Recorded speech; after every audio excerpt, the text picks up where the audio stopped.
Assalamualaikum warahmatullahi wabarakatuh. Bagaimana kabarnya semua? Mudah-mudahan Allah Subhanahu wa taala senantiasa memberikan kebaikan kepada kita semua.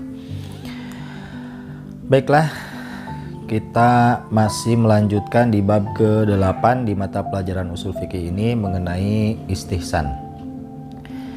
Yang sebelumnya kita sudah bahas pengertian macam-macam istihsan, kemudian kehujahan istihsan. Maka sekarang kita akan membahas dua poin terakhir, yaitu perbedaan pendapat tentang istihsan dan bidang penerapan istihsan sebagai dalil syara. Nah, analisis perbedaan pendapat tentang istihsan ini. Karena memang istihsan ini sebagaimana yang telah kita ketahui sebelumnya, bahwa ada dua kelompok ulama yang bertentangan, yang berselisih paham kaitan dengan istihsan. Satu yang pro dan satu yang kontra. Satu yang menerima dan menggunakan, serta yang satunya lagi menolak. Nah, istihsan menurut ulama Hanafiyah, nah ini ulama yang menggunakan, ulama yang menerima, ulama yang pro terhadap istihsan. Bukan seperti yang diperkirakan oleh ulama-ulama yang menolaknya, karena dianggap sebagai perkataan tanpa dalil dan berdasar pada hawa nafsu dan syahwat saja. Istihsan yang dipakai oleh ulama-ulama Hanafiyah, Malikiyah, dan Hanbaliyah adalah kias yang menyanggah kias yang lainnya. Nah, disinilah bisa kita mengetahui, bisa kita memprediksi ternyata perbedaan tersebut lahir karena perspektif yang berbeda terhadap istihsan tersebut. Ini sebetulnya istihsan dalam pandangan ulama Hanafiyah, ulama Malikiyah, dan ulama Hanbaliyah adalah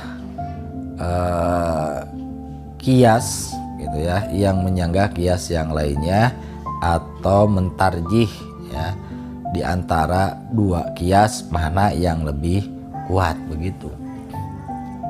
Nah, perkataan Imam Syafi'i yang menyatakan bahwa orang yang menggunakan istihsan telah berbuat syariat baru. Nah, ini kan perkataan yang cukup terkenal ya. Di awal di pertemuan pertama sudah disampaikan kata Imam Syafi'i, manis tahsana faqad syara'a. Siapa yang beristihsan maka sungguh dia telah membuat syariat atau sebagai ahli bid'ah gitu, karena membuat syariat baru.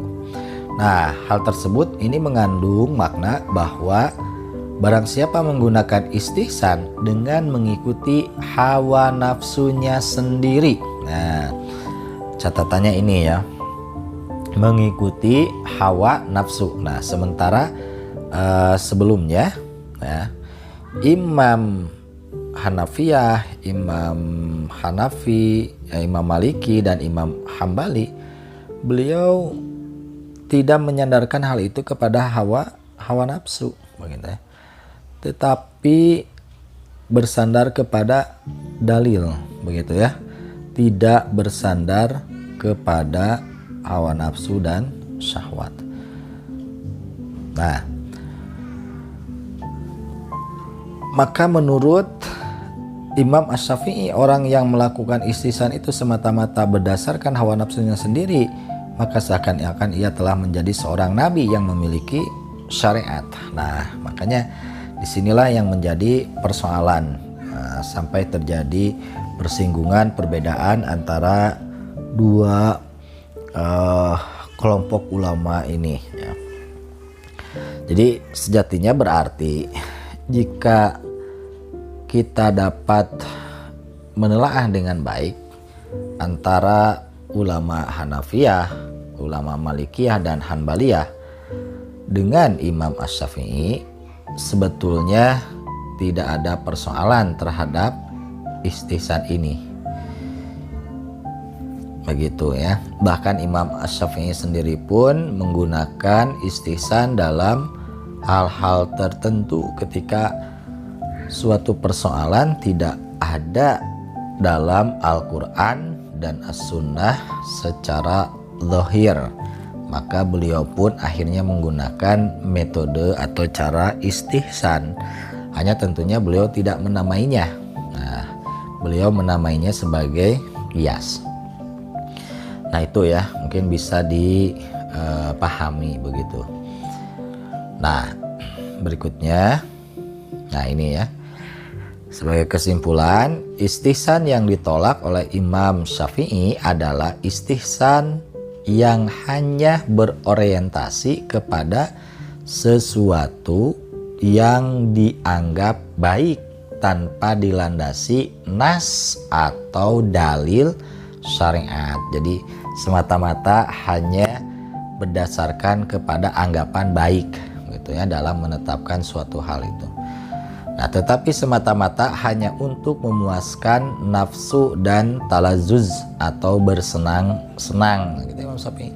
Nah, sementara kan imam yang pro ya, imam yang menerima istihsan itu tidak berpandangan demikian. Justru istihsan itu berdasarkan kepada dalil, bukan berdasarkan kepada hawa nafsu. Nah, maka disinilah sebetulnya tidak terjadi perselisihan atau pertentangan, hanya berbeda perspektif saja. Maka ini menjadi poin pembelajaran buat kita. Ketika kita membicarakan sesuatu, maka samakan dulu perspektifnya, samakan dulu pandangannya begitu ya, terhadap suatu hal yang sedang kita bicarakan, sehingga tidak salah begitu ya dalam menanggapi sesuatu hal yang dilontarkan oleh orang lain. Nah, kemudian titik simpul perbedaan gitu ya, titik simpul perbedaannya, tidak ada perbedaan mendasar antara Imam Syafi'i dengan Imam Hanafi dan para ulama yang menggunakan istihsan. Dalam pandangan Imam Hanafi, istihsan bukanlah untuk memuaskan hawa nafsu dan bukan tanpa dalil, tetapi istihsan itu mentarjih. Ya, mentarjih itu mengambil sesuatu yang lebih kuat, begitu ya, mengambil sesuatu ya yang lebih kuat, suatu dalil dengan dalil yang lain. Makanya begitu kan yang disebut dengan istihsan itu beralih dari qiyas jali kepada qiyas khafi, yang seharusnya memang secara ilat itu qiyas jali lebih jelas ya, lebih nampak, lebih terasa. Nah, sementara qiyas khafi itu ya secara ilatnya itu lemah dibandingkan dengan qiyas jali. Tapi kenapa beralih kepada qiyas jali? Karena memang dinilai ya, dengan mengambil qiyas jali itu akan lebih maslahat dibanding dengan mengambil qiyas jali ya, dengan mengambil qiyas khafi akan lebih maslahat dibanding dengan mengambil qiyas jali. Nah, begitu. Nah, bahkan Imam Asy-Syatibi beliau menambahkan dalam definisi istihsan begitu ya, ada tambahan tersendiri yang disampaikan oleh Imam Asy-Syatibi ketika beliau mendefinisikan istihsan. Apa tambahannya? Yaitu orang yang menggunakan istihsan tidak boleh, nah ini kan ada pembatasan, tidak boleh hanya berdasarkan keinginan dan menurutkan hawa nafsunya semata. Ia harus memiliki ilmu dan pemahaman mengenai maqasid asy-syariah atau tujuan syariat dalam konteks yang lebih luas. Nah, jadi memang tidak sembarangan ya, tidak siapapun bisa beristihsan, karena istihsan itu harus betul-betul berdasarkan nas syar'i ya, bukan semata-mata keinginan sendiri atau hawa nafsu. Jika siapapun bisa beristihsan atau melakukan istihsan, maka inilah yang dikhawatirkan mungkin oleh Imam Asy-Syafi'i begitu. Nah, jadi ini ada pembatasan khusus begitu ya. Nah, kemudian selanjutnya ini poin yang terakhir, bidang penerapan istihsan sebagai dalil syara'.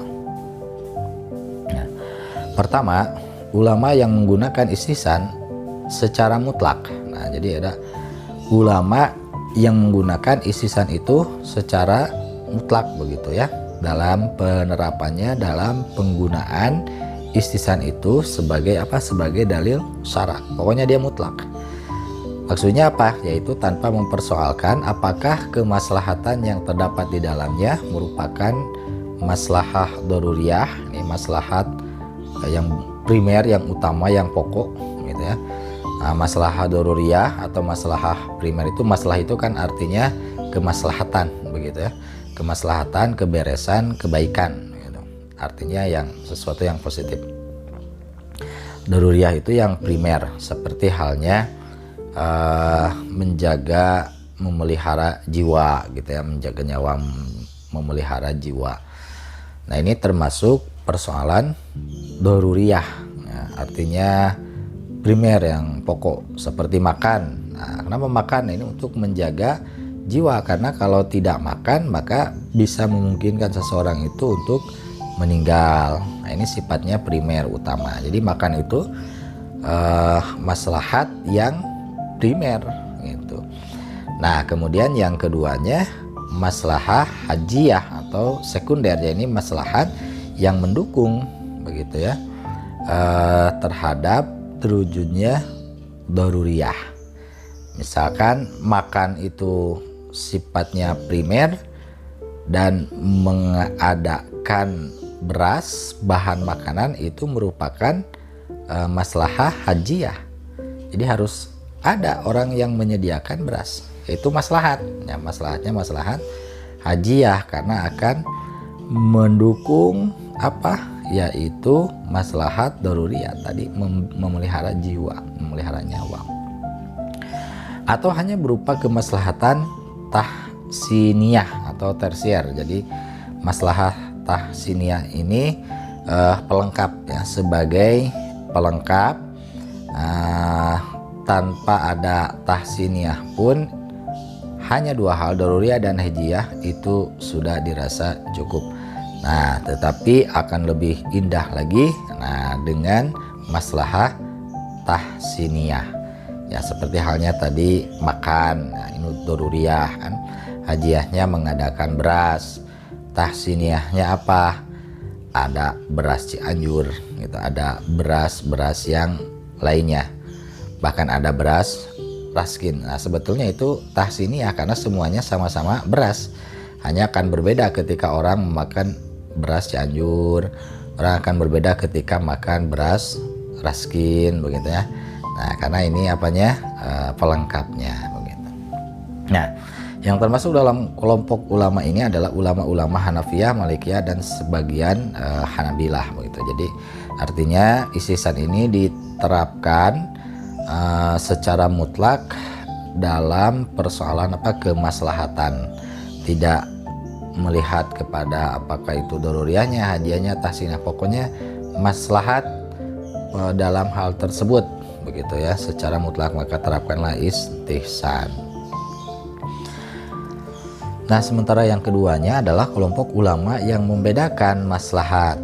Siapa? Yaitu Imam Asy-Syafi'i dan Imam Al-Ghazali.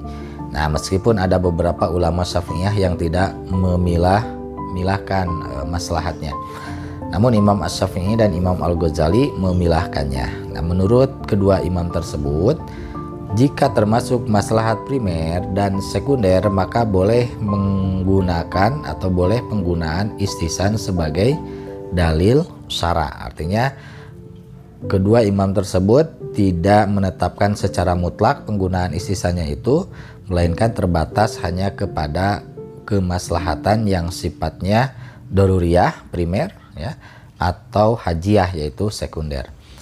Maka boleh istihsan itu digunakan. Nah, adapun istihsan yang tersier ya atau tahsiniyah, ini tidak boleh diterapkan ke dalamnya berupa istihsan itu sendiri. Nah, itulah bidang penerapan istihsan sebagai dalil syara ya, karena kita sedang berbicara sumber hukum Islam begitu ya, sumber hukum Islam. Nah, demikian yang dapat disampaikan, mudah-mudahan bisa dipahami, dan insya Allah nanti kita akan bertemu kembali dengan mengucap Alhamdulillah, maka saya akhiri pertemuan ini.